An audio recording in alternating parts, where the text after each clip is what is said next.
Okay, good evening, everyone. Welcome to the October 2nd, 2023 Planning Board hearing. If you are planning to speak today and have not already done so, please sign in on the sign-in sheets, which are located on the table. Please also silence your cell phones.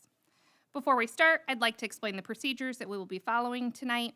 When a case is called, the applicant will present their case to the board. The applications and full staff reports were all posted on the village website at least 1 week ago and were available for the public to review. The applicant and all speakers in support or opposition to the application are reminded that the board's decision will be based on the standards set forth in the village code, and all comments should be directed to those standards. After the applicant's presentation is completed, the board may ask questions of the applicant and may ask questions of the applicant or other speakers at any time during the hearing. Comments first in support and then in opposition to the application will be heard. After all the testimony has been heard, the applicant will have an opportunity to provide rebuttal testimony. At the conclusion of the applicant's rebuttal, the case will be closed. After closing the hearing for each individual case, the board will deliberate and vote. During this time, no additional testimony may be given by anyone. Please note that if your case is approved today, a written decision will be provided to you. Before we open the first case, please note that we are all volunteers. I would like each of the board members to confirm their presence for purposes of a roll call and establishing a quorum for this hearing and to introduce themselves. I'm Joseph Burkhart. Andy Martin. I'm Heather Williams.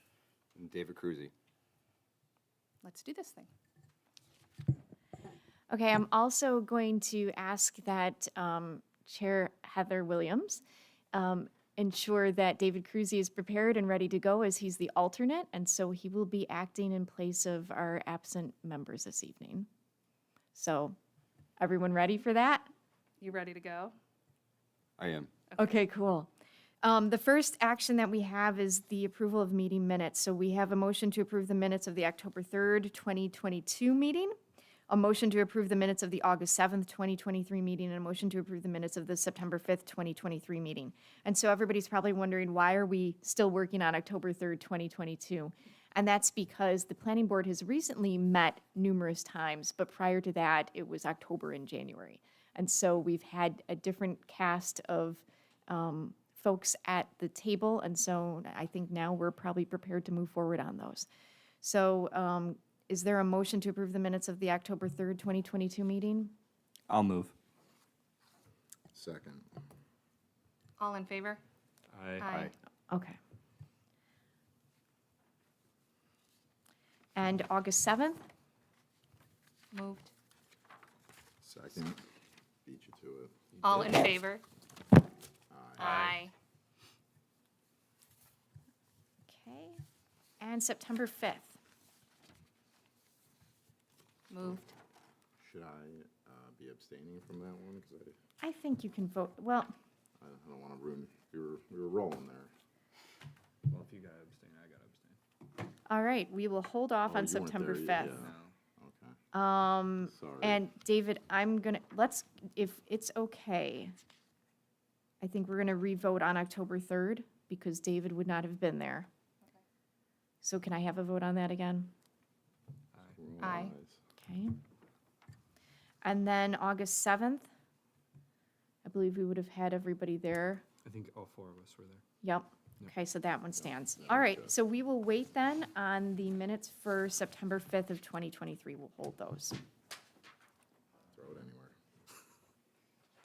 Thank you. No problem. Okay, so I'm going to call on the first case. This is case 1. The case type is a site plan review, and this was held from the September 5th, 2023 hearing. The address is 25 Liftbridge Lane East. The applicant is Blair Anderson. The request is to change use from apartments on the first and second floors to commercial space on the first floor and apartments on the second floor, including facade improvements. So if the applicant could come forward.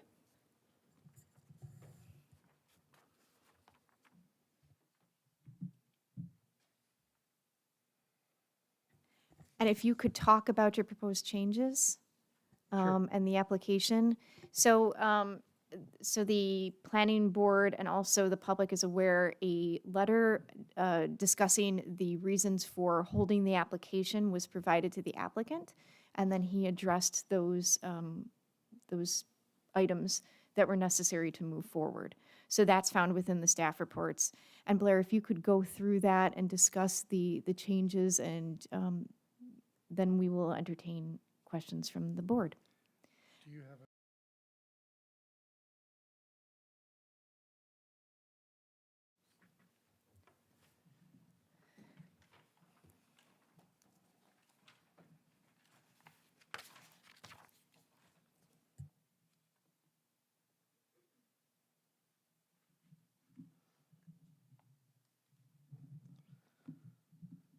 Okay, I guess I'll start with just a quick overview of the project.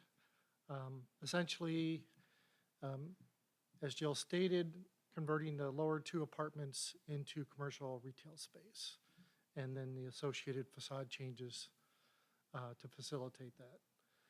So there's no change in really the square footage of those two units. It's just changing of use. There's some minor changes of walls, obviously to suit the currently proposed tenants. The first unit is the one in the front. So the plan is to make that all basically a glass storefront. That's currently the tenant that I have potentially signed for that is a bookstore. And then the unit in the back, which is accessed through the door on the side. In the back corner, that lady has a charcuterie business. She's currently in the Fairport area. I think she's over at 631 or over in the corner of Liftbridge Lane and 250. And she wants to have a location there where she can meet by appointment to do custom charcuterie board layouts. Along with that would be basically striping of the parking lot to divide out the spaces for the retail and for the office building in the back and for the tenants. It'll still be upstairs. So at the last meeting, there were a few questions that came up, and I'll go through them briefly here. I didn't have the final drawing, and this is the final drawing that shows the actual materials that will be used for the facade. Also provided the stamped drawings that show the existing floor plan and the proposed floor plan.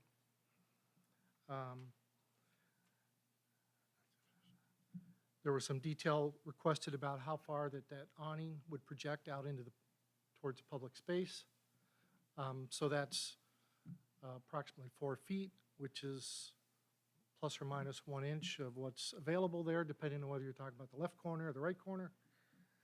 An evaluation of the parking site, and so that's what I put together with the parking lot layout.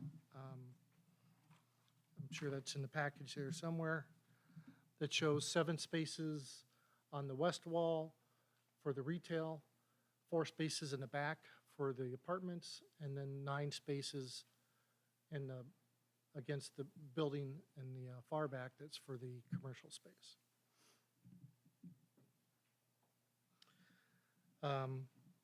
There was a request to provide an accessible parking space, so that was placed at the first location on the west wall. And there was a request for the signage information.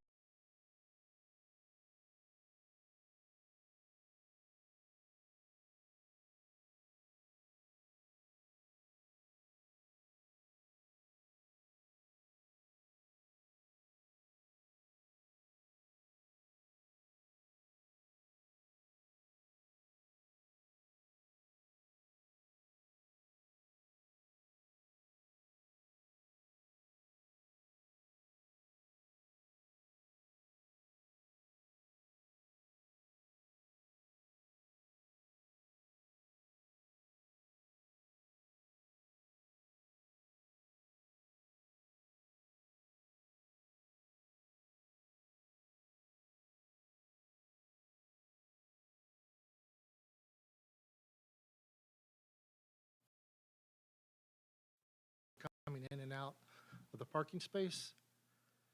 And so that the request there was to kind of narrow up that entrance and provide a more visually pleasing scene from the street. There's also additionally, there's a couple of benches along the front south wall. That section of the sidewalk has an extra 4 feet of depth beyond what TK's has. So it's a nice kind of little nook that's out of the direct path that people usually take when they walk. So I put a couple benches there. And also it was asked, if you go back to the outside front drawing, the request was to wrap the facade update around and to include part of that west wall, so that west wall is a little bit more visually pleasing than the monotone kind of vinyl siding that was there currently. So those were the things that were asked to be addressed, and so I provided the updated documentation for that. Okay. Thank you for coming back and so quickly addressing the comments that the board had provided the last time. I'm going to ask a couple preliminary questions and then turn it over to my colleagues. The first question I had was, as I recall at the last meeting, the rendering had included a brick-type material. Yes. I understand now what's being proposed is a board and batten. I just wanted to give you an opportunity to explain kind of the thought process or what considerations went into the change of material for that upper area. I had never intended to use brick. That was the architect had placed something as a placeholder, and I should never have submitted that. It's cost prohibitive to do that for that structure. Understood. The awning material, that's a metal. Do you have more information about what that material is? Yeah, so it's what they call a raised imprint metal. It's going to have, it's basically every, I think, 3 feet, there's a raised rib for strength. Underneath, it'll be a filled-in soffit with soffit lights, and there's basically a metal supporting structure. The next question is one for Jill. So the applicant had mentioned, right, that the sign for the bookstore will carry over from where they are currently, and I saw the note in your memo that sign site plan review is not required. I was just hoping to understand why that was the case and for the public's benefit. Sure. So one of the criteria is new construction. And as you're familiar, when we've got new construction, you typically see something for site plan, and then that follows up with site plan review. In this case, they're just facade changes. It's not a construction of a new building, and it's also not proposing more than 2 signs. So right now, as of today, no sign site plan review. This is something that we'll handle internally. Just wanted to understand that. Last question I have is one about ADA compliance or accessibility issues. As I see it from the images that you've provided, which are helpful, thank you. It looks like there's a step up into the bookstore. Is there any accessible entrance to the bookstore? I don't know if your building is required, given that it's a pre-existing structure, to have ADA compliance. I'm not sure how that works, but I wanted to raise that as a question. So I'll address part of that. When there is a change of use per the building code, it does kick into the necessity to meet ADA requirements. And so as a result of that, when it goes through the building permit process, that my colleague Mark Lindsay will ensure building code compliance and ADA compliance. But Blair, if you could speak to that a little bit, what your plan is as far as access. So we have a potential method to add a ramp on the west wall if it turns out that, and it sounds like it's going to be required to have an ADA compliant entrance. Just orient me. The west wall is facing the sidewalk? No, West wall is where? it's facing the parking lot. Ah, okay. Yeah, I don't have enough room for a ramp on the front. Yeah. Unless I'm allowed to have a steep one. Okay, so I will turn this over to my colleagues. If Joe's ready, I'll pass it to him. Sure. Is part of this still a parking waiver? Is that still part of the conversation here? Correct. So part of the comments that were provided from the planning board was to rethink the parking lot, and as a result, some spaces are going away. So there was an increase, I believe, the first go-around with the application, there was a requirement to waive 5, and that's increased to a requirement to waive 7. So the trade-off there is that now the planning board had asked for outdoor space, for a bike rack, for other accommodations to take place in that parking lot, and for it to be more of a transition from that public realm to the parking area. And as a result, again, we lost some on-site spaces. So it increases to 7 for the waiver. Gotcha. And you'll see within the memo that it is within 500 feet of a number of municipal lots. Okay. But the waiver is for 7 now, correct? Okay. Dumpster, recycling, that kind of stuff, where is that gonna go with this plan? So I didn't include any changes for that currently. It's currently in the back, In the green space there, right? yeah, next to that green space. I'm Okay. actually, it's at the end of useful life. I'm gonna get rid of it and get something smaller, Okay. that's on wheels. Like totes, like toters, that kind of thing? Something bigger than a tote, kind of like what they have over at Donnelly's. I don't know if you've seen it over on On Water this, Street. on the Water Street side, yeah. Yeah, it's more like maybe 3 foot by 8, 7 foot, Okay. but it's on wheels and can be moved around. And that's not gonna absorb any of the parking space, correct? Right. Okay, all right, and that's kind of primarily why I asked. So we had this discussion a little bit with our last meeting about ADA parking. What I would prefer you do is that where you have the accessibility space, make that a parking spot and make the accessibility space between 2 spots. So therefore, you create 2 handicap spots. You see what I'm doing there? I'd be willing to do that if I have to. I'd rather not lose yet another spot that I'm not sure how used those spots will be. Yeah, and I understand that struggle as well. I think where I'm coming from, and just so you understand, so you can think I'm crazy for the right reasons. You would need 27 spots. I think legally you're supposed to have 5% of those as handicap, and you would round up. So I think you'd have to have 2, and we're going to give you a waiver for 7. So I don't want to like disenfranchise people Yeah. that need the handicap parking. Well, let me step in there. So there's a point where when your parking lot is large enough that it becomes a percentage, but initially it's 1 per 25 parking spaces. So in this case, So I'm still right. so it would be compliant with, because we've got 25. And After the waiver. Before the waiver, he would need no, 2, so it's right? just looking at how many spaces are on site, how many parking spaces do you propose on site? And then out of those parking spaces, for every 25, 1 of them has to be accessible. Sure, sure. And what I'm saying is if he had the appropriate amount of parking, it would be 27 spaces, of which then 2 would be required to be handicapped. And I Even yeah, though I can my appreciate percentage was that, off. but the building code only deals I with what know, is presently there. I am aware of that. Okay. I struggle with giving the waiver and not keeping the parking requirement for the people who really need it. You Right, know, everybody right. else can walk, you know, great. So the people that really need it that I just don't want to take it away from. So that's where my mind kind of goes with that. So I understand where you're at. I'm trying to balance how we give out parking waivers and really what the purpose of those are for and how we justify that to the community while still not taking anything away from the people that really need the parking there. That's the balance I'm trying to create here. So I think I'd like to hear some of my fellow board members' opinions on that. There is additional parking along the fence that I didn't put on the drawing. They're called loading zones. I was going to ask you about those. What are those loading for? That's for me to park my truck and my trailer. So I could give up part of that and I don't do that all the time, and that would be a very useful spot for somebody that needs handicap accessible. It's not the closest direct Actually, it's not too far if you're not. No, it's not. So, like- yeah, Yeah, so, not and the building worst. code wants you to have the closest direct route.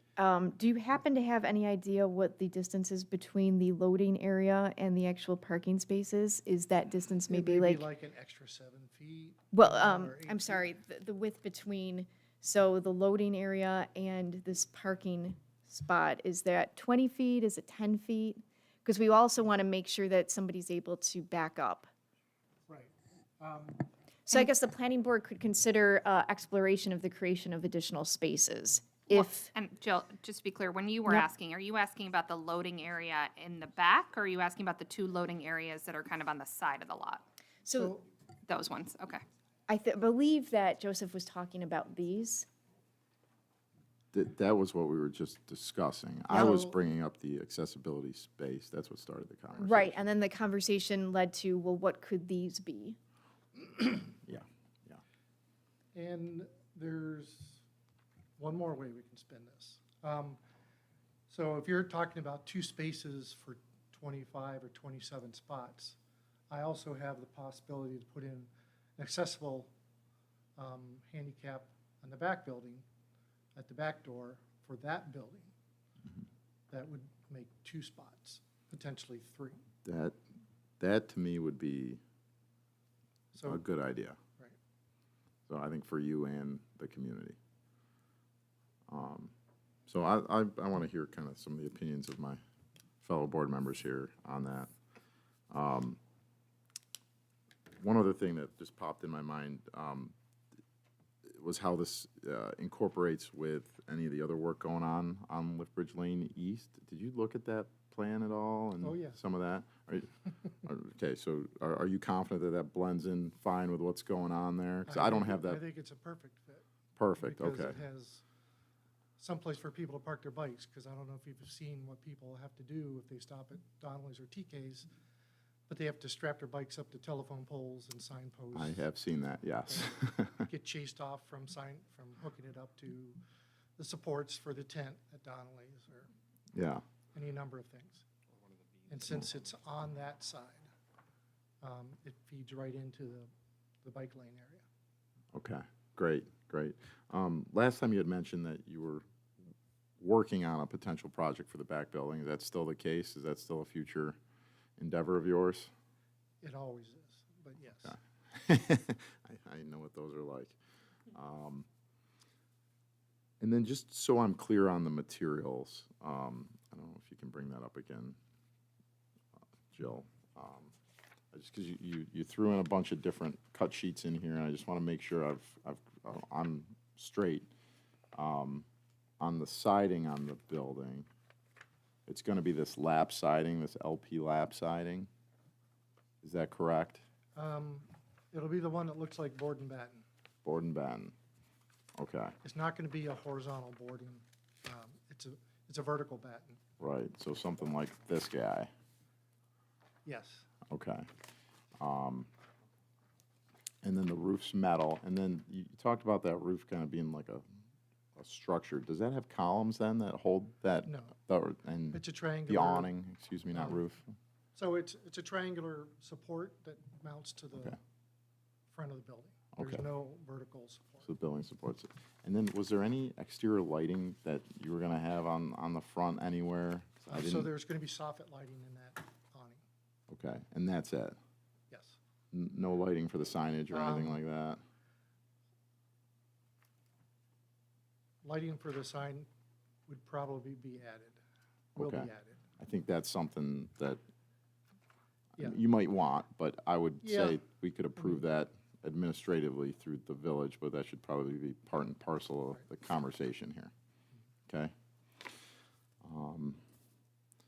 And I think that's it. The only thing that I would love to see you do, and I don't want to stick this to you right now because I appreciate what you are doing, is to do all those windows and the whole siding all the way around that thing would be my dream for you in the future, and I hope you're successful enough to get there. We'll see how the first round turns out. There we go. So I'm gonna just talk a little bit more about the parking, and I know, I wasn't here at the last meeting, but I know that it was discussed there, and I know that some good things were brought up there too. the parking plan that was done by BME, that's to scale, that in here, it looks like is the old figures, because it has 22 spaces instead of 20, which 20 is what you're showing here and what we're voting on to approve here. The 20 space layout and configuration that you have here, I just want to point out, I see, and maybe David, if you could speak to this a little bit too, I see a potential point of conflict at the end of the first row of parking, which is the 7 spaces that are on the west side of the building. That last space, it's pretty close, and it faces the first space on the row that's at the back of the building. So it kind of like this, almost like a T. I think as it's shown in the previous iteration, which again, I applaud you for looking at that landscaping that you showed in the bike rack and kind of reducing the parking based on comments from that first meeting. But in that iteration, it shows that there's an island at the end, or a small extending island out from that row of parking that's adjacent to the west side. When you were configuring this, is that something that you noticed as well and looked at and thought, well, it's not, it's one small area of conflict, it might not be that big of a deal, or is this something that you considered at all? So, yeah, down at that corner, there's a lot of space between that corner and the white fence. I mean, And the white fence is is on the west, west edge of the property? right. Yeah, okay. So there should be no issue with cars parking right up against, perpendicular to the other cars, Okay. as long as they don't encroach into that 9-foot width parking lane. Yep. And there's plenty of room for either one to back up and to make a maneuver to get in and out of the parking space. So I'm not quite sure where you're talking about there'd be a conflict. So, here, I can show you. If you want to come. So these two vehicles are the twos that I'm talking about here. This one that's facing that one at the edge there. And there would be, in the previous, where are we here? I'm looking at it upside down. Yes, there's an island that extended out there. That's, I assume, So- something that That for, would protect somebody from driving too far. right, from driving in and potentially hitting that vehicle that's on the end there. Now, again, I think that this is something that's pretty minor, but I just wanted to know if it was something you considered. That could be something that could be taken care of with wheel stops. As Yeah. I was going to suggest, or if you Thank you, wanted David. to That's a good talk point. about having the parking moved slightly from the building and put a pipe bumper rail length, or just the tire stops. I was thinking more tire stops. I think that should be fine, but, Yeah, I might even add tire stops, just keep people out of okay, grass. okay. Yeah, and again, I knew it was gonna take a long time to explain that, but I wanted you to know, I think it's minor. It's not something that I was, banging my head against a wall at or anything like that. So let me ask some further questions about that. Mm-hmm. And Blair, because I'm hearing you too. Is that something that perhaps the vehicles nearest the green space, maybe there should be tire stops for all of those spaces? I would, That's what I was just yeah, mentioning. I would Yep, think that okay. would be, So that's something that you could condition. yeah, that's what I was getting at, and I think that's a great condition. For the bike rack, I like the position. I think I agree with you on what you said about the position to its, relative to the site.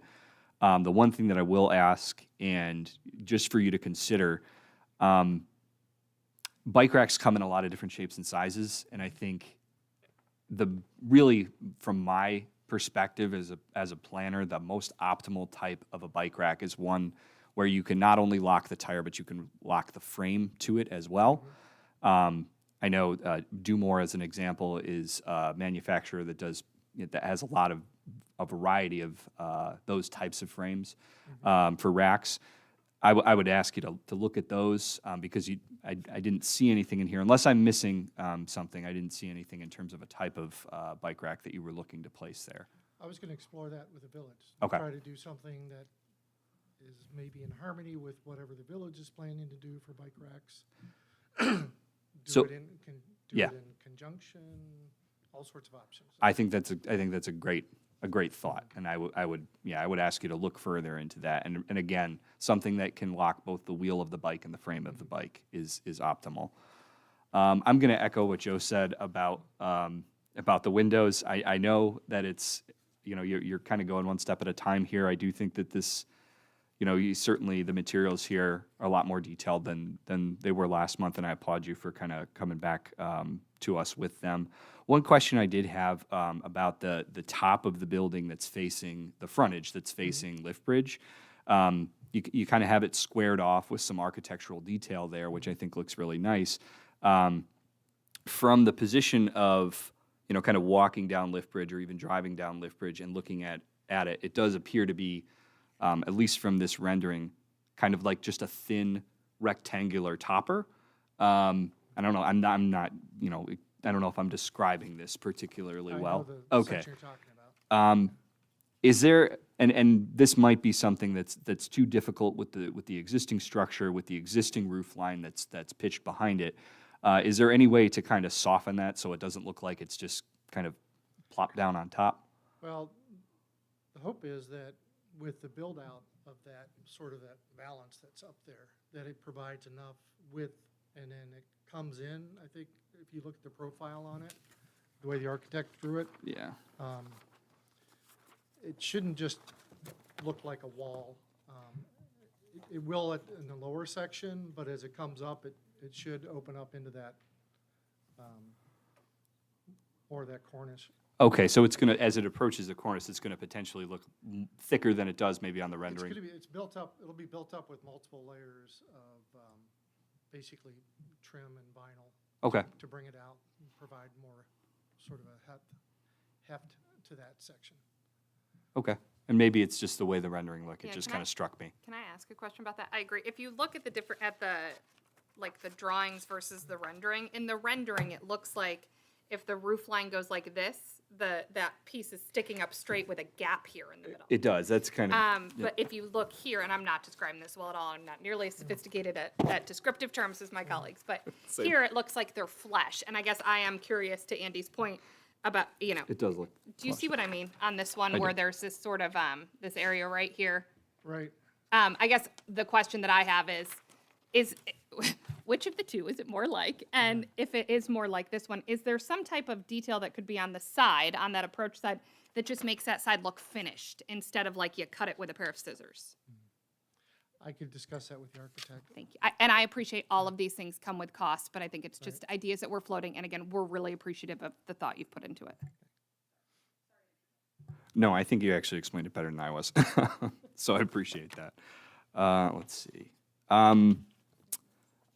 The planter that you had mentioned and described that's behind the bike rack, I know you kind of reworked that whole area. Was there any, did you consider or did you think there was any opportunity to have maybe planted landscaping there, maybe a small ornamental tree or something that could provide a little bit more screening from the parking than what's shown, or is it just kind of like the space is pretty tight, and that's the direction you went? Space is kind of tight in order for people to actually make that turn. Because Okay. I check every time I pull in there with my truck, which now is an 8-foot bed, so it's a very long truck. It's still doable.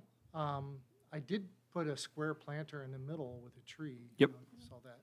But the other planters would be more kind of like what they have on the bike lane over on the west side of Lift Bridge.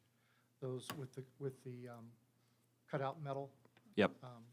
Something like that that's sort of movable, but not going to move if somebody bumps it with a car, but could be moved around until we find the optimum amount of space that provides the best way for cars and trucks to get in and out, and for people to use the space without worrying about getting run over. Yeah, I gotcha. And I appreciate that area, really from the sidewalk to that first parking space, is not huge. And, you know, you're not exactly limitless in what you can do there.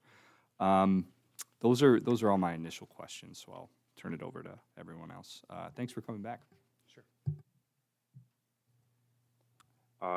Yeah, this is very excited about this project, definitely for a facade improvement along Lift Bridge and types of businesses that could be going in here. So I'm not going to spend a lot of time with what everybody has already said. I just had a couple nuanced questions. So one was regarding the parking, but not in terms of trying to squeeze more in, but for the spots that you're giving to residences. I know that I know that was talked about the last time, the idea of giving 2 spaces for a 1-bedroom unit, and how that is in the code. We understand that there's certainly parking updates that can be done with certain parking codes. However, is there an opportunity, and this might be a question for Jill, is there an opportunity to just offer 1 space per unit, and then for the other spaces that you might want, or in this example, 2 additional spaces to get up to that 4, have those spaces be sort of bought and paid for separately from the unit cost of the residential units. And so essentially, if somebody wants to use that space, they can, but they pay a certain fee for it. But if not, then those spaces can go back into the total surplus. Is there any opportunity for that? Well, let me jump in for a second. So that would speak more to the operation, the lease operation, which we can't really get into. But I think it might be worth, because we want to ensure that there's a balance of parking, that everybody's parking needs are met on that site. So perhaps it's something that the applicant could put, business parking between the hours of blah and blah, and that after those hours, it becomes parking for residential. So I think that there could be a condition that the applicant explore different parking possibilities to ensure adequate parking for all uses on site. Yeah, that's definitely was in my mind was, knowing that if you take the maximum demand for everything on site, it's going to come up to what it is. But not everything is going to be operating at the same time, the same day. So, yeah, there are opportunities for you to take advantage of that synergy that's occurring, that mixed use happenings on your site. So I don't want everybody to get lost on the fact that there is that opportunity to take advantage. So I don't want to get into operations, but thank you for that, Jill. The other thing I had was how wide is that entrance once it will be built, or you're not Well, proposing to widen the curb cut, right? No, the curbs are in there. Yeah. I don't know if those are getting changed as part of the, I imagine it's all getting ripped up. Yeah, so typically what happens when road projects, and I'm not speaking specifically to Lift Bridge, is that there's an evaluation of the current curb cuts and if those need to be reduced or expanded. So once that project does occur and go in, we will take a look at all curb cuts and ensure that it's the adequate space. Okay. All right. And then the last thing would be, for me, snow removal, especially if this thing is a little more parked than it typically might be. What's your plan for that? I got a plow guy, Okay. and he pushes it all to that northwest corner. Okay. That's the shortcut for people to go to Mount Connery. Yeah, yeah. And there's lots of space in there, and he just piles it all up. Okay. Okay. And then, yeah, I would second what Andy had said about the bike parking. Definitely looking forward to seeing what kind of creative designs you can come up with. That I always think is a great part of branding for not only your business, the businesses there, but also the village itself, especially where we are within it. And then, yeah, the planter area, the little seating area, I agree that can be taken care of with temporary, but somewhat semi-immovable Yes. objects. Mhm. Yeah, to give you some flexibility as well. Okay, just a few more things from me. Just a question about the exterior elevation. So on here, in a couple of different places, it says, provide decorative trim, Vertex, or equal color as selected by owner. And in those places where it says as selected by owner, Jill, maybe this is a question for you. If we approve the site plan, are we what are we approving to? What is left to the applicant's discretion? I just think some clarity about what we'd be approving would be helpful. So typically when we approve things, we approve them with the drawings as presented. In this case, there are many options for the applicant to choose what materials. And we've heard from the applicant that he's chosen to go with a board and batten, so I think it's fair to say to condition the approval on the discussed board and batten installation and any other trims that you feel are, that need to be called out. Okay. Yeah, and that was just my thought process. If we're leaving color or whatever up to your discretion, I think that's fine. But if we're saying, you know, you would fundamentally change the material, I think that would be a reason to maybe come back in front of this board. But if the board and batten is something that you feel comfortable, like that's the plan that you intend to go forward with, I would suggest that that be a condition. Yeah, That's the plan, right? 99%, unless there's some non-workable issue with it. Okay. I'm going forward with that because it's cost-effective, it's easy to install, and it holds up well. That's what Jim Kruger's using over at, he used at his remodeling shop on the exterior of his. He's pretty happy with it. Which one was that? The remodeling store? On Railroad Street. Yep, the got one it. behind I'm the with you. karate Yep. place? Okay. All right, that was one question I had. With my colleagues' excellent comments on parking, I don't have a terrible concern about parking. I think there's ample nearby parking in public lots to justify a waiver. I think the extra context you provided tonight about the landscaping plan in that area that you've created, and I want to applaud the creativity that went into that. I think the idea of creating some synergy with the village is a great idea. The sort of movable but substantial pieces that you'd have in there. I would second what Andy said. If there is an opportunity in that middle square to do a tree of some size or shape, the challenge for me has always, I think the changes you've made are exceptional, and I appreciate the effort that's gone into it. A challenge is always, I think most of the pedestrian traffic is coming at your building from Main Street. And so they're approaching that large southern facade, right? And I understand why cost reasons, maybe you can't continue the board and batten all the way down. Something to soften that visual approach, and I think the ideas you've had, but a tree there, I think would be very helpful, if possible, to softening that visual distinction. So let me ask a question about that. Now, the drawings have a tree proposed in the middle, but do you want to be so specific? And I say this because it's a bookstore.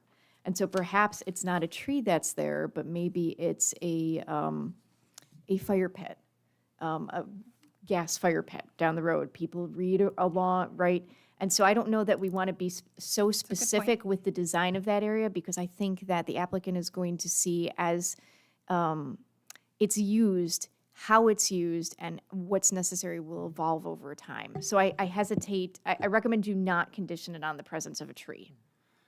Yeah, I would agree with that. I think that, you know, any combination of landscaping or some sort of interesting, you know, space, whether it's a fire pit or some sort of usable space that can not only provide some visual interest, but also potentially screen a little from the back of the building, or at least distract a little from the back of the building, because I do agree with Heather that, you know, that approach coming east from Main Street, you do see, you know, the wall of the western side of the building pretty prominently. So yeah, I would say, you know, leaving it up to mostly your discretion with what you do, but with some suggestions of what that could look like.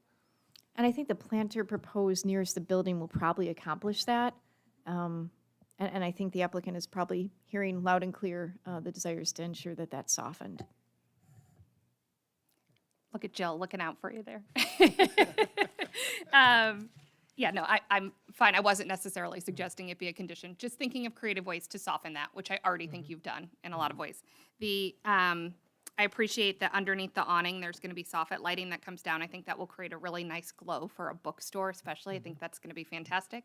On the maybe someday wish list, I would encourage you to think about sconces, not conditioning anything, just something to think about. The other thing, as you're thinking about visual muting of hard edges, might be like even window boxes with plants. But again, not a condition, just a friendly idea. Yeah, and that's all that I had. Anything else from anyone else?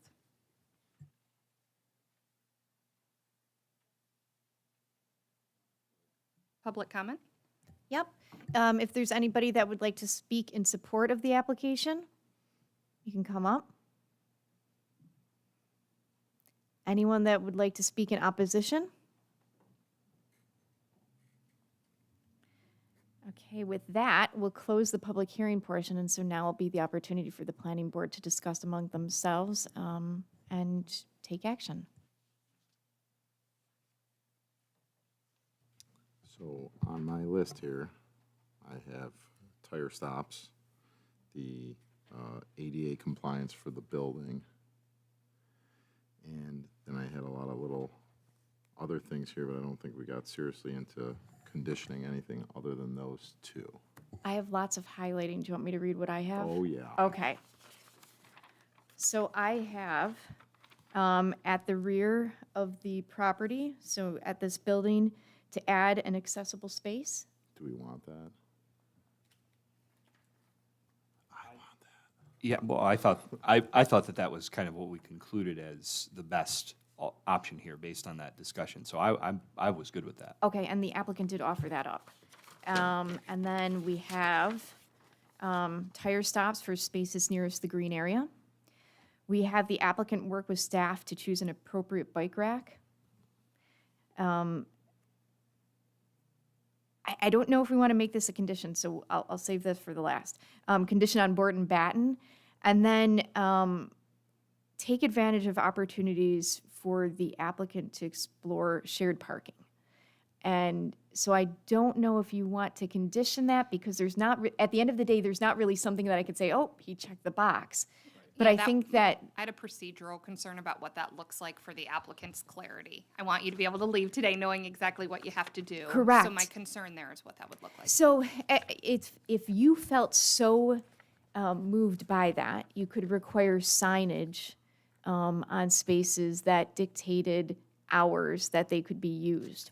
Or you could, the applicant has heard this, and I think that they're encouraged, obviously, to consider that. I think by default, it will work the way shared parking works, which so the hours of operation for the bookstore, they may be open on some evenings. I think right now they're open until 8 p.m. on some days. And so maybe there's a couple fewer parking spaces available. But I think that it will probably work out. I think the way that we should look at it is he's asking for a waiver, but in exchange, he's got a balance of residential, which is primarily going to be occupied evenings, weekends, and then businesses that it seems are going to be heavily used during working hours. So I think that's the nice balance that we're getting here that we don't always get with projects. So I'm Correct. almost okay with saying, this is good because of that. It's not all high use all the time. And Yeah, keep in mind, I agree, and the applicant, right, has an interest in making sure that the parking's used as efficiently as possible. So maybe if in a year after kind of living with the experience of, maybe he decides at that point a sign might be helpful. But I don't know that I think it's necessary at this time to condition, because I do think it will naturally unfold that way. and keep in mind too that, of course, the code speaks to waiving parking if it's within 500 feet of municipal parking lot, and that's present. But the applicant has gone farther and provided a bike rack. So if we think about, okay, there's not just the means of transportation by vehicle, but it's also being accommodated for bicycle. And I think that may be critical in this location. So I think that supports that desire to waive those parking spaces.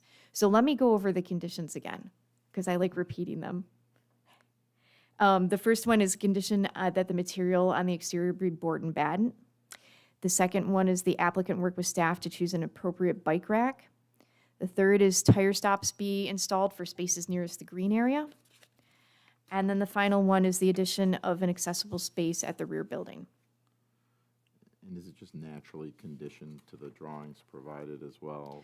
Correct. So as submitted, when we take that action, the drawings, and they're part of that, the evidence. So you'll notice that in the minutes that you received for September, when that is concluded, it cites that evidence that you're using to make that decision. Cool. So if we're good, I'll make that motion. We can keep rolling. Okay, so I'll second. All in favor? Aye. Aye. Thank you very much for coming back and for thoughtfully addressing all of our prior comments. This is really exciting.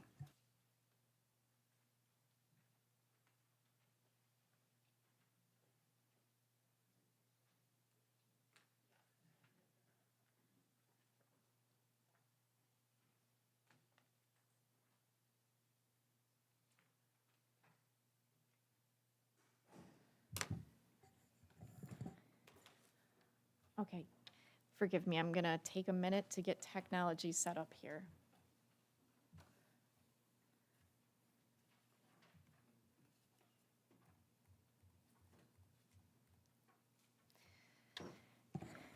Okay, the next case is case 2. The case type is a site plan review amendment. And the applicant is Charles Fitzsimmons. The address is 15.5 North Main Street. The request is to amend final site plan approval dated October 3rd, 2022. And so before you, you have an application that you saw in October of 2022. Since that time, construction has begun on the property, and there is a proposed change in the roof line. Thank you. Good evening. Nice to see you again. Charlie Fitzsimmons, 15.5 North Main Street in Fairport. Yeah, it's an amendment to the roof line on a portion of the canal-facing side of the building. The reason we wanted to make a change to it is there's a small mezzanine, about a 1,500 square foot mezzanine in that area of the building, and the roof line is pretty flat. So once you add that mezzanine, which takes a good deal of effort, you really don't have a whole lot of leftover usable space just because the roof line comes down. So that was one reason we decided in the middle of this to add the dormer. Secondly, as I showed in the place to some prospective tenants, they really liked the idea of showcasing the canal. And they're like, where's your canal windows? We want to do this, we want to do that. And I said, well, this is already approved. But I did realize, I think I was out there one night and about 4 crew boats went ripping by there at dusk. I'm like, wow, this is really pretty. So why not take advantage of that upper area? So we decided to conceptually with this is to put a shed dormer on that roof line that will allow a little bit more usable space.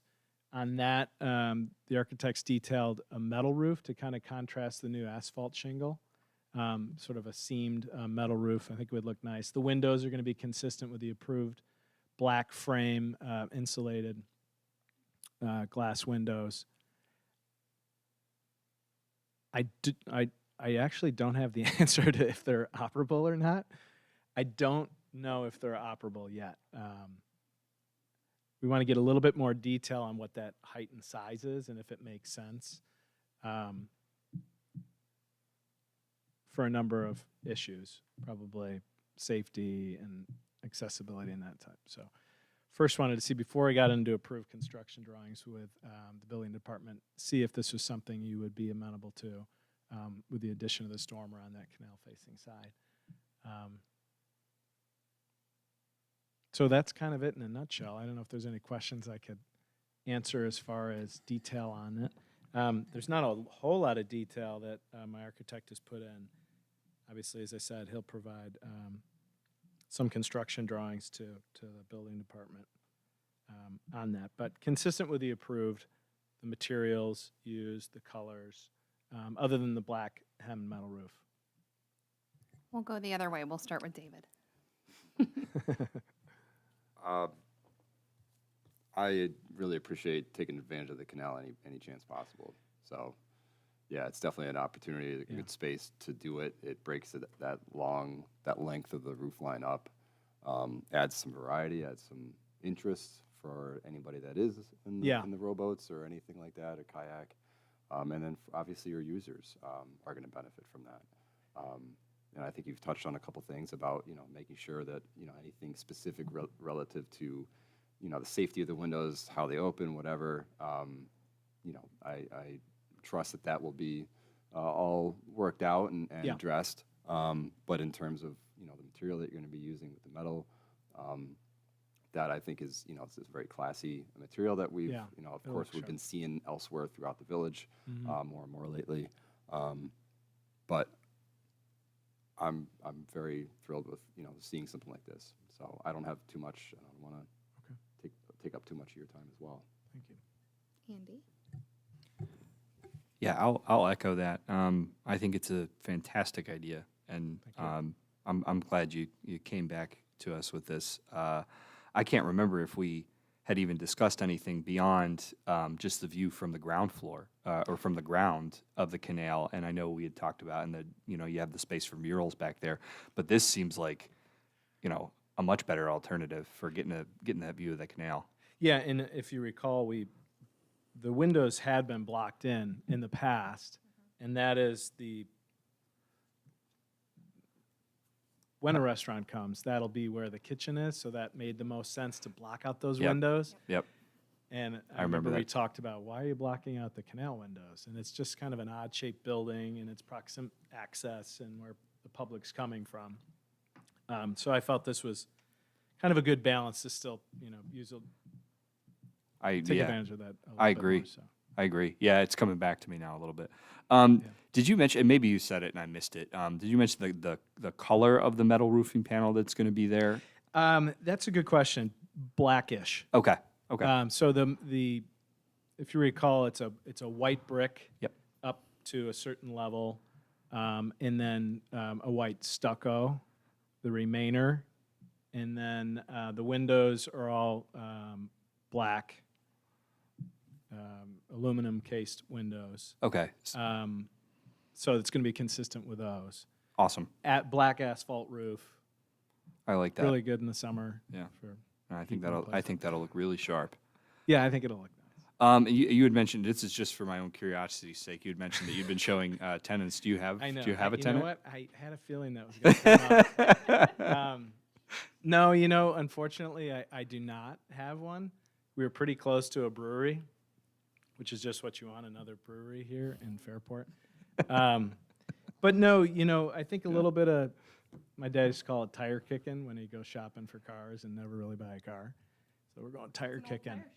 Yeah, and it is an old tire shop. Yeah, nothing really solid yet.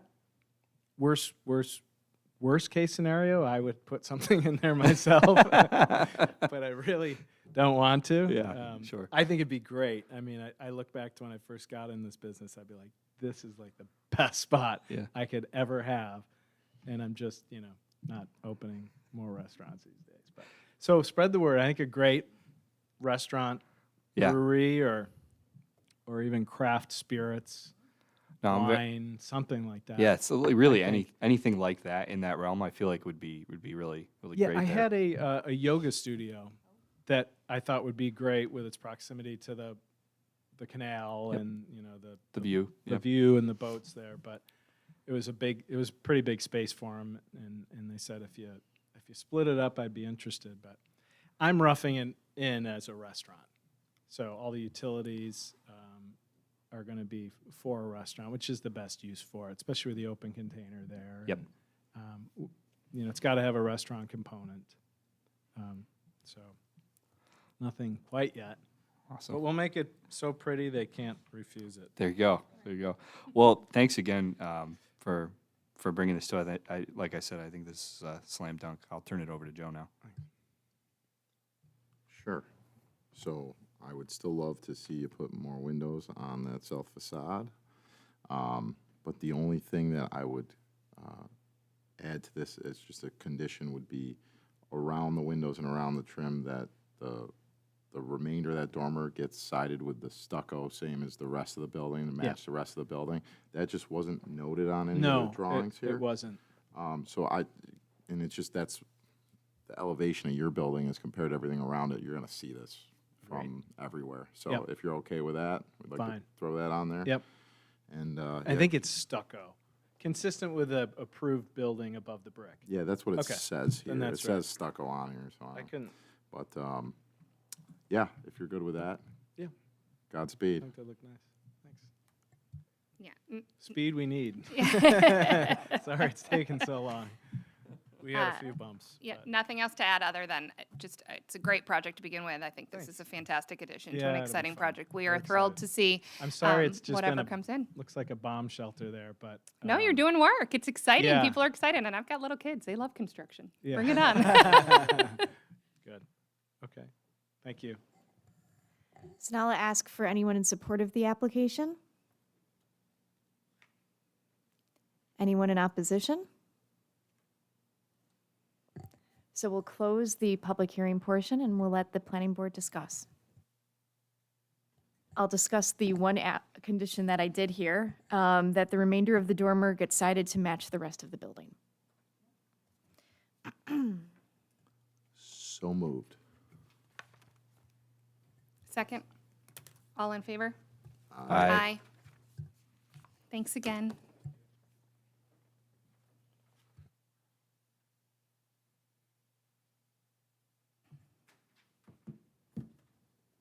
Which brings us to case number 3.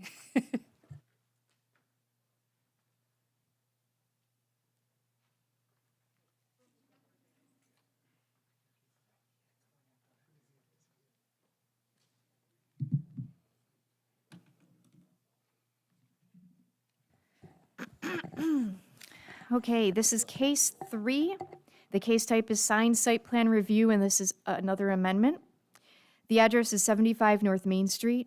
The applicant is Fairport Cannery LLC, Casey Dunleavy. The request is to amend final signed site plan approval dated August 7th, 2023. This involves the signage for Preservation Brewer, which is the last tenant on the building, and not able to be seen from the public right-of-way. So if you could present? Absolutely. So apologies. First of all, very nice to meet you all. This is my first time before this board, so thank you for taking the time. Apologies for the changes. So there was a little bit of confusion and lack of communication with our landlord. So when he had presented, or the project manager had presented the sign detail, that was just a placeholder that our architect had put in, and was a surprise to us when we started reviewing signage that that's what had been approved. So this that you have before you is our actual ask from our design team. It's a smaller main sign that I think fits in better with the other neighboring businesses, including Fairport. It's a backlit sign, black box, white lettering, and then there's also our main logo, which I have if you want to see it. This is carried through our interior space quite a bit. It's our main mark. So it ties really well into a design that is behind our bar and kind of runs across to the other side to our fireplace area as well. That's the gist of it. I'm happy to answer any questions. My design team was hopeful to be here, but had a family emergency at the last minute. So I will do my best to get any answers that you have. Andy, would you like to go first? I just want to clarify, we're just looking at the preservation sign, correct? Correct. Okay. And the original, sorry to interrupt you, the original had preservation written across in large letters. Yep. So this is different. Yep. Let's see. From a size standpoint, I think we're good, right, in terms of the actual regulations and what's in there. Yep, It's so just- I didn't see anything that caught my eye. the memo was updated and the changes are seen in yellow, so the sign is actually smaller than what was initially proposed and approved. That's what I had recalled, and I think that's good. Yeah, I think that this is an improvement over what we saw before, for sure. And, I appreciate you clarifying the mix-up and, everything that went in with that. This, the kind of flourish that's coming down the side, that kind of design flourish, is that what you were referring to as kind of the logo, the kind of like, almost like an S? So it's kind of a nod to the canning, so like a seam of a can. Oh, Yeah, okay. is the idea, yeah. And then there's different variations of our logo. You can see, I think we're on the same page, this one right here. Yep. You can see a mark here, and then there's different variations where the arms kind of go up. And now that you look at it, the light wood makes a little bit more sense with what we were going for. Yeah. So probably as you look at it, like, oh, It- now I understand why there's light wood. Exactly. running around. The light wood makes a lot more sense Yes, now. yes. And I think, part of the big discussion that was at our previous meeting was mostly the kind of the desire to make it blend or fit a little bit, not only the site in terms of 75 North Main, but really the whole area. I think Jill brings up a good point in that this is not going to be fronting our Main Street. So I think that there's, we need to recognize that there should be a little bit more flexibility there in terms of how we comment on this. I think this looks significantly better. I really like the sharpness of the black and the white against the light wood. I think in the rendering it looks really great. So I don't have many critical comments beyond that. I'm going to turn it over to the rest of my colleagues here. Thank you for coming back Absolutely. and Thank you. clarifying this for us. Joe? Sure. Thanks for coming back. And I want to pick on you here a little bit, but I want you to know that I'm probably going to be one of your top 10 customers, okay? Perfect. So don't I spit can in take my a little beer. heat. That's okay. Yeah. okay. So I think where I'm having the most kind of agita over this is when we, as a board, approved the signage at our I guess a couple meetings ago now, one thing that we really pushed was uniformity, because the thing that we didn't like in the original application was a lot of those signs did not blend with the next business over. And what we ultimately conditioned was, if it's on the light background, it's got to be black signage. If it's on the black background, it's got to be white signage, and that was kind of it. And I can't say that the applicant was necessarily thrilled with that result. They probably wanted what they submitted, but they got an approval, get out of here, great. So now what you're coming back with is you're kind of flipping it the other way around. You're taking our light background, you're putting a black background on it, and then you're doing white lettering. So my biggest concern is that it doesn't match the other signs. Now, Jill did say you can't see it from the street. The other signs are on the street. I get that. But as a building, there won't be uniformity. Now we've got like 3 kinds of signs on Can I one ask the building. I will s- applicant a question? Yeah, go ahead. Would the applicant be willing to switch the colors so that is, the writing is dark? Yeah, I could certainly bring that back. Although, can't could I- imagine that oh, would I'm be an sorry. issue. No, it's quite all right. The black is the main issue, so as long as it would show still with backlighting, I'm sure it wouldn't be an issue. The black and light wood carries throughout the entire inside. But yeah, I'd be more than willing to go back to our design teams and see if the design company can draw something up, as long as it's visible from a distance, which I assume it would be.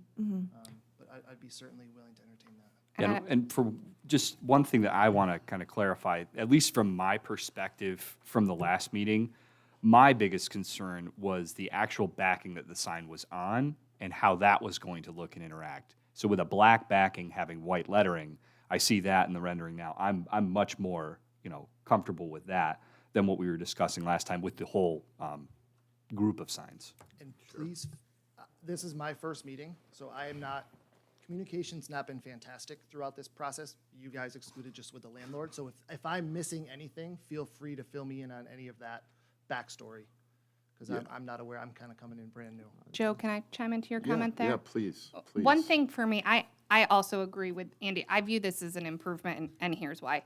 When you get to this part of the building structure, you have a shift in the textural material that's covering the building itself, right? So you shift from that kind of whatever more neutral color covers the vast majority of the building, and you get to the black textured siding that creates yours, and you add the wood feature. So to me, where you've got the black siding and the wood awning that projects off of it, and then your black sign white lettering, I actually think that looks really sharp. I was under the impression, though, from our last meeting where the landlord's representative, I thought they stated that the entirety of the building was going to be resided that dark color, and then that trim band was going to carry a longer distance.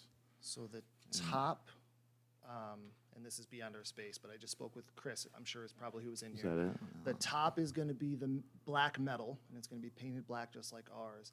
And then below it is the same material as the light wood look, but it's more of like a darker brown. All the that way carries- around the that building? carries beyond us, yes. I don't know what Okay. that eyebrow So will be. that was, But that yeah. dark brown's up right now, and they were gonna keep the existing metal, and just Friday, he told me that they're Mm-hmm. gonna replace it and paint it the same because they liked our rendering, the same black that we have just along the top.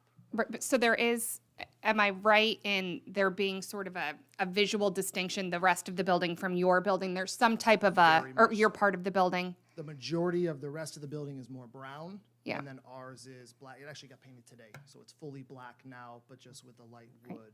To me, and this was a while ago, and you may have a better recollection than I do. The big holdup that I had with the signage package in general was with certain signs that had colors that weren't black and white. Oh, totally. And so, kind of playing around with the black and white combo, that bothers me a little bit less. I've been trying to think more of, as I reflected on this, as I got your application, and thanks again for being here. Sorry to commandeer your question, Joe. I've been thinking about like the space as a whole, when you consider like the cannery and this and kind of the feel in there. To me, this feels a part of it. It doesn't necessarily bother me. I'm more thinking about the first two tenants, because if you remember, we had oh God, I Jill, butchered is there this. I any need to way read it. is there any way for you to pull up the renderings of the front of this building? Yeah, I can look for that. I just want to bring you back to the resolution so you can see what was initially approved. So signs 1 and 2, so those were at the front of the building. Shall be reverse lit black channel lettering and/or logo not to exceed 30 inches by 16 feet. Signs 3, 4, 5, and 6, and 7 shall be reverse lit white channel lettering and/or logo on a black background. And then sign 8 is approved as proposed, which is, again, why we're here. So it's maintaining that theme of black and white that you desired when the application initially came. So let me look for that rendering for you. So my big concern is just uniformity on the building. And I get that it's not seen from the street, and I get that it's a segregated space by exterior and all that. And I'm just trying to visualize how it's all gonna look when it's all done. Oh, I get it, and I think Yeah. that's important. Here's where I was thinking. Like, if you look at their current rendering compared to I think this was like in the package last time. I think what we approved here for these front tenants is that, and to me, this and that Oh, no. So fit- we approved black lettering. on a white background there. No, just on Yes. the wood. That went away. Got it. Thank you. Okay, that's what I needed help with. What they're actually coming with here, I think, is more consistent with with what we wanted from 1 and 2. Does that sound? That's what it looked like to me. Yeah, so signs 1 and 2 shall be reverse lit black channel lettering and/or logo. So because it was going to be going on that natural wood, and I apologize because this is not my laptop, so I'm not able to bring up those. But the intent was to have it mimic and mirror what was going on at preservation. So at this point, what is proposed is reflective of the rest of the building and not the front. So the question then becomes, do you want it to look like the front, knowing that it can't be viewed from the public right of way, or is it appropriate now that it blends in with the rest of that quote-unquote rear portion of the building? Yes, and I had actually mixed that up. I meant 3, 4, 5, 6, and 7. It seems like it's more in line with those. Yeah, okay, I understand the question now. So if, hypothetically, the applicant's open to it matching what we've approved for the front, is that just a better path to go? I don't want to say no to the guy, knowing that I'll be sitting across from him not too soon. We're going to leave that off the record. But if that's an option here, does that make more sense? I did have one thing, if you don't mind me Yeah, no, interrupting you. please. So I didn't see any of the other sign options on our building until Jill had sent over the application. So part of our design, I think, was trying to match across the way from us. So the white lettering, I believe, with a black background was kind of to mirror Campane, Fairport, and Smoking Hot Chicks. I think, correct me please, because I could be wrong, but from memory, I think those are all white lettering. I Oh, think that's yeah. what we were trying to tie into. I understand your point of the rest of the building. but Yeah, And that's more part of of what- what I think. And drove a that's lot of very That was the helpful to dis- what I was sort of saying, was the idea of thinking about particularly the back corner as like almost being more in concert with what's happening on the back side of the cannery building, just given the facing of them. And if you recall the conversation, you pointed out as a board that you wanted to have the signage look similar to what was existing at the cannery. Right, and to me, and that's where I think, the disconnect for me is here, because what you're showing, I think, is more consistent with what's across at the cannery. And I I actually feel, like I said, I feel like it's an improvement than over the one that we actually approved in August. So then I think and I don't want to jump into deliberations because we haven't asked for support and opposition yet, obviously. But I think the question then becomes for the planning board, do you want to have it be consistent with the signage located at the front of the building? Or are you open to have it be consistent with the signage across the parking lot and with the rest of the signage, namely, let me flip back here. Signs 3, 4, 5, 6, and 7 shall be reverse lit white channel lettering and/or logo on a black background. And Jill, So- I want to make sure Joe has a chance to finish his comments and questions, and Yep. that David gets a chance to do that too. Sure. So do we have the opportunity to condition those signs 1 and 2 again? Oh, boy. All right. Well, so here's the thing, the amendment is specific to the signage. And what I encourage you to do is to think about what the intent of the approval was, and if you're still meeting that intent of having uniformity amongst the signage, but still creating spaces that have, that are unique in nature. So I encourage you to consider that. We have heard that the applicant is open to it looking like signs 1 and 2, but I think the board needs to evaluate if that's necessary. Yeah, and just from my perspective, this is the applicant who's in front of us. I don't know how we could change signs for an applicant who's not here in front of us with a change. Well, and again, the request has been to amend this portion of the approval. Sure. Okay, so more to ponder there. This, on here, it says something's yellow in the logo mark. Is that correct, or is everything black and No, white? it should be black with soft LED lighting affixed to the back. Okay, you see where I'm looking at that, though? I don't. On your, what was your word? You had a good word for this thing. Come on, what was you just? On your logo, This page? in the middle, it says without face extension, yellow. Oh, I said flourish. Flourish, yes, the flourish, yes. I don't know what that yellow has nothing to do with Okay, so- any of our marks, so I'll So confirm everything- that, but there should be no yellow in any of that. Everything you're proposing here today is black and white? Yep. Okay, Common theme in the space, as you'll okay. hopefully one day find out. Yeah. Yeah. lot of and black I- and natural wood. Yeah, and I think we're going for that with the signage too, so there you go. Yep, I'll definitely address that, though. Okay, I think I'm good. I think we got more to discuss here, but let's wrap up the questions. David, you want to go? Sure. Yeah, I would definitely say, like Andy, this is definitely an improvement for what it was. It's more, I feel like it's definitely more of an on-brand versus generic off-brand.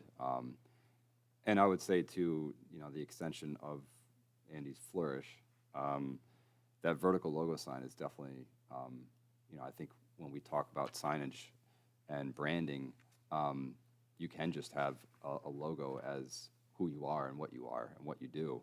And so having that, I mean, that's definitely speaks to the essence of what we had discussed at the last meeting and what we conditioned. So, Great. This, I feel like it's a,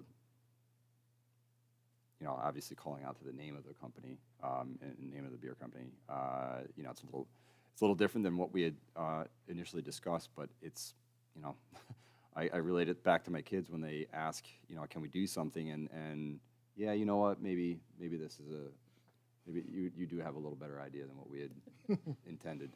And I think that this is definitely on that path. And I think going back to what we had, Joseph, that you were concerned about is perhaps it would be what the Preservation Brewing or Beer Company, the actual lettering of that on the wood with those letters as black, right? And then that being backlit. I mean, what I really want is to change the front 2 signs now. That's what I really want to do. Well, I'm happily not involved in that. yeah. Is there a tenant, can we ask this, is there a tenant in the 1-2 spot? And would we anticipate the possibility that when a tenant exists, we might see those folks? Perhaps. To my knowledge, there is not a tenant. But again, I go back to, we've heard that the applicant is open to having those letters be black, if that, I if think that we're is splitting- desirous of the board. Yeah, it almost feels like we're splitting hairs here, and I don't want it to be more complicated than it is. And the fact that you're looking across the way and you see how you are in sort of concert and cohesiveness with what's going on, and like was mentioned, you're deep enough down into that building and down into the site where then it sort of becomes, there's sub-neighborhoods to this whole area. So now that's, you know, that neighborhood sort of has that cohesiveness, so. And that was part of the design idea, to have it be somewhat separate, so it didn't look like we were just part of one long strip of building, but to stand out a little bit, to be a little bit different within, obviously within reason and within what fits visually. So yes, that was part of the goal, speaking from the designer standpoint, not my own. Can I ask a question of the board, and you can tell me no about this? Do you want, so the last time this was before you, you conditioned it as presented, you said as presented, that it was approved. Do you want to evaluate it based on actual dimensions, or, and you don't have to answer this now, but I'm putting the thought in your head, or as presented? So something to think about. Are there any more questions from? I just have a comment or two. I just want to comment on the vertical logo sign, which I don't think we're having much discussion about. I think we're really focused on the lettering, right? That sign is the concern. Yeah, well, so Acutely. just to follow up with that, as presented then is more restrictive than Correct. dimensionally. and I Correct. would So, say- you know, one of the things that you did for the other signage is that you created the box. And so I think the board should ponder, do you want to go as presented, or do you want to create a box again? Is there something that is acceptable to you? Should there be tweaks within the signage? When the board approves something as presented, if there are changes to that, it has to come back before you. And so because signage oftentimes, when you have multiple tenants, can be this fluid thing, it's something I think that's worth considering. Do you want to create a box that's acceptable to you? And you don't have to give an answer right now. All right, so just quickly though, on the vertical design, I want to give a kudos here. I think that the way that extends from the banding around up into the other detail is extremely visually interesting and really cool. And I also just want to say, the fact that it's a canning symbol is like honoring who you guys are as a company. And then it's honoring this like new community that you're joining, because it's an old canning factory area. And I just think that's really cool. thank you. So kudos to you guys, because I you think very that's an extremely cool touch. When people find that out, they're going to think that's awesome. I appreciate that very much, thank you. And that's throughout our entire brand, going from beer names to the model, so I appreciate that very much. Yeah, and I just like too how it sort of just grounds the whole build, or you know, your portion of the building too. It presents a nice little visually interesting element there, instead of, you know, just a long band of nothing. So Yeah, in addition to the way the materials change, it creates a definitional edge to your property, which I think is really nice. So I just want to kudos on that. But Thank you. yeah, I think the discussion, folks, is about the lettering sign, right? Let's chat about that. Well, why don't we ask for support and opposition Let's do first? that. That's a great idea. Is there anyone that would like to speak in support of the application? Is there anyone that would like to speak in opposition to the application? With that, we will close the public hearing portion and now let the planning board deliberate. Thank you all.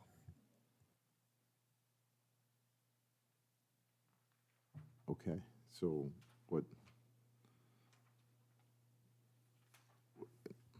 I think just where I'm struggling a little bit is the uniformity and how we kind of pushed that last time.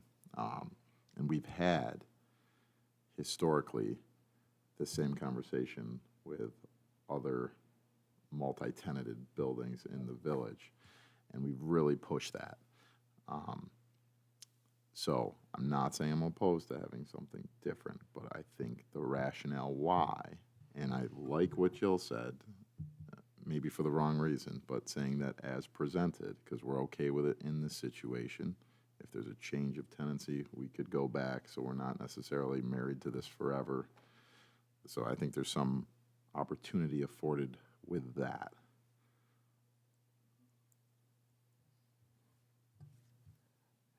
So okay, I feel like the bugaboo here is, and I know we've said this, but I'll just reiterate: tenants 1 and 2 or signs 1 and 2 versus the rest, and having the distinction there. But where I struggle here is that this is the type of sign that I would like to see here, and I think the board, when we were talking about it last time, would like to see as well, for reasons already listed. It's consistent with what's already there on the site, but not only on the site, but across at the cannery. It's the white lettering and the black background, which we discussed with all the other signs, the majority of the signs that we talked about on this site. So from this individual site standpoint, this is what I would like to, approve. So I think that, and Jill, I just want to ask you for clarification here. When you talk about a box, is that something where, we can specify, like we did previously, black backing, white lettering?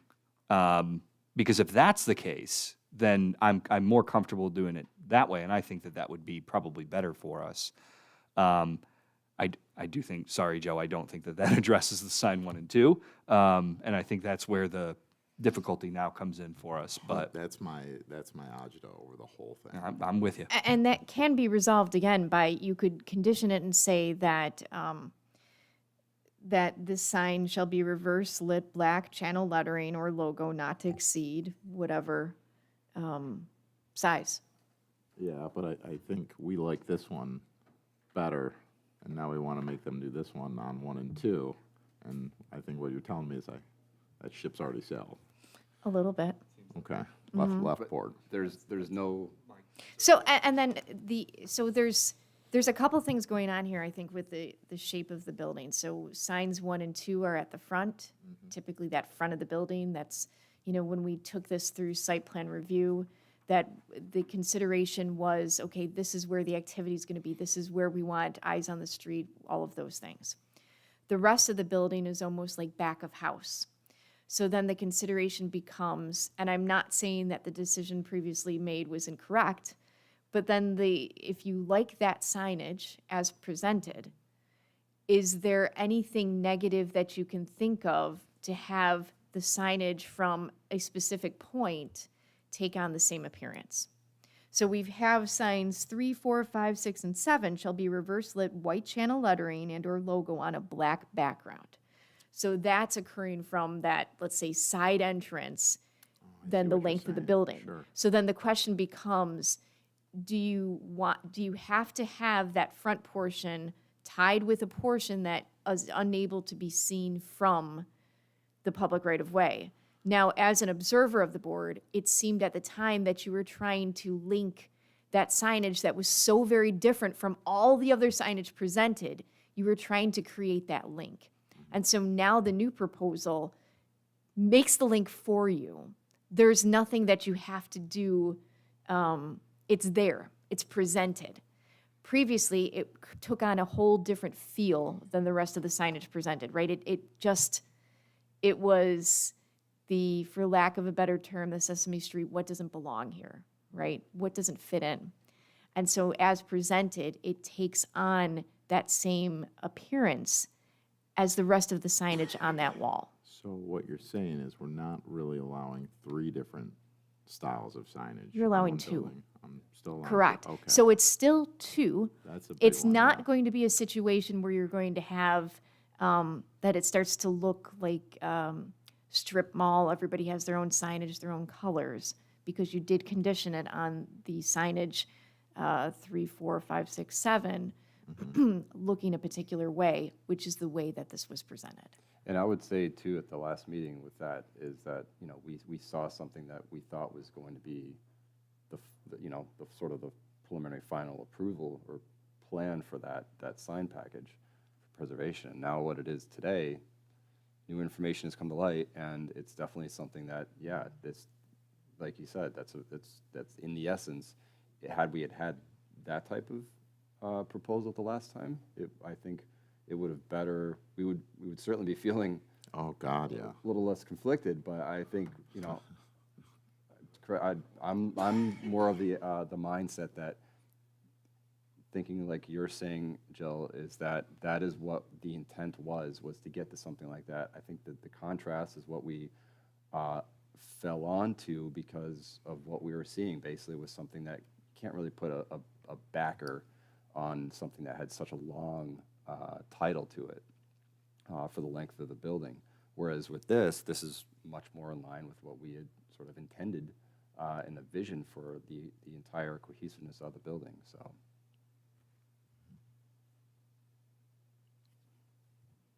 Any questions for staff?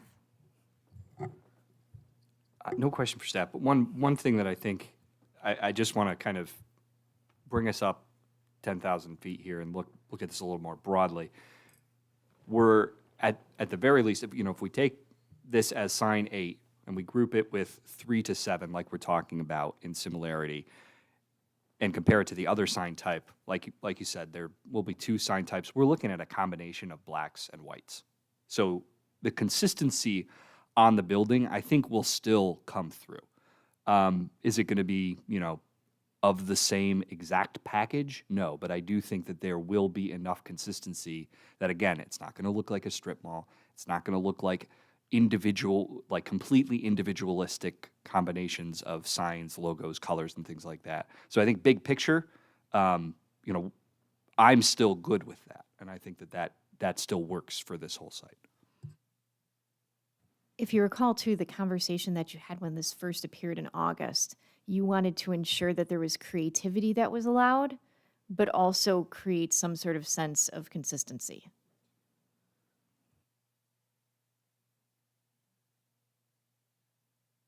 So I'm good. Let's do it. All right, so let's go back to Wow. the conversation, though. Do you, Yeah, so it was really important to me that we didn't have 3 different styles of signs, because I think we've been pretty aggressive with people on uniformity in the past. And I think we did a good job of explaining what's going on here, and I'm good. Yeah, I think when you think about it, it's all like a black and white concept too. It's not like we're suddenly letting someone have an orange sign here, right? And I think that was an important clarification, that their sign doesn't have yellow on it. That may need to be a condition just because it is in what the presented materials are. Had that on my list. So I would suggest maybe no yellow in the sign being And I a wanted- condition. And I wanted to go with the as presented Yeah, as well, if and we're okay with that. I'm comfortable with doing it as presented because I quite like the sign and the, Yeah. I agree. I think if the use were to change, I expect you to be here for the next 100 years making delicious beer and the entire Fairport community enjoying it. But if for some reason this, the use changed, given the kind of location on the building and the uniqueness of the design of that area, I'd probably want to see that tenant again, I the think of new that tenant. from the logo standpoint, too. Agreed, I'm not because- sure I would allow that for, anyone. Agreed. And the other thing I just wanted to add on the concept of like there being a black and white kind of across, like even the what's that called? The podium sign, the landmark sign that's in the parking lot ties into that like whole black and white feel. I feel like it's just a consistent vibe across the unit. And we've been deliberate that the cannery is a separate building from this, but they are sort of in concert with each other. And I think this speaks to that.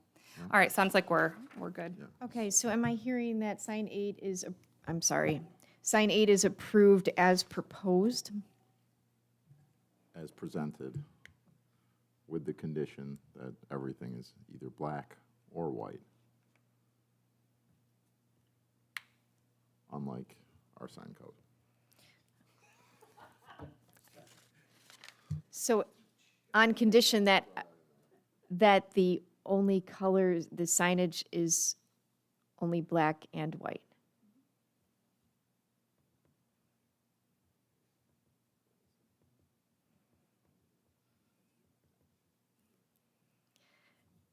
Are you drawing a distinction between and or that we need to be aware of? Do we also want to say reverse lit white channel lettering? Or are you okay with shall be reverse lit black or white channel lettering Yeah, I on a think black or white background? I think so. Yeah, that's what I thought we were gonna have it conditioned as. So it's basically the same as how we phrased it for 3 to 7, right? Yep. It's still as presented, right? So we're covered. Well, but we're also we're going a little step further. So let's suppose the applicant says, you know what, I really like the idea of doing it black I want to do black on the white background. We're providing that option. Why are we doing Or do you that? not Why want to are we do that? just- My role is to tease out what the board wants. Stop doing that. Would you like to do just as proposed As on condition presented. that, Let's, yeah. I'm fine doing it as proposed or as presented.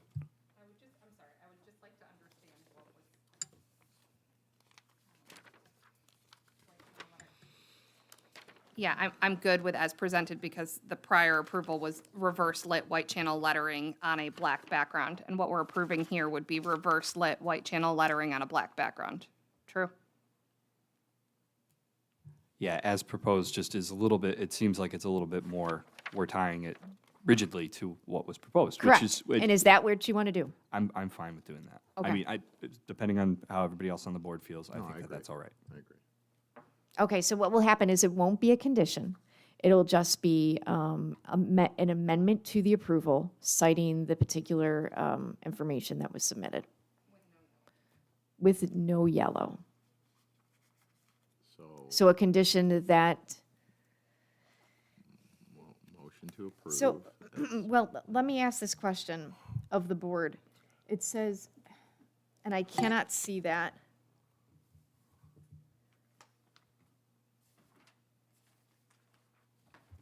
Where are you looking? The yellow portion. Oh, so that was on, the. I see it and I can't read. It's on, yeah, sign 2 vertical logo sign. It says logo mark height 25 inches, and then in parentheses, without face extensions, comma, yellow. So, let's do this. On condition that the logo signage be only black. Does that work? Yep.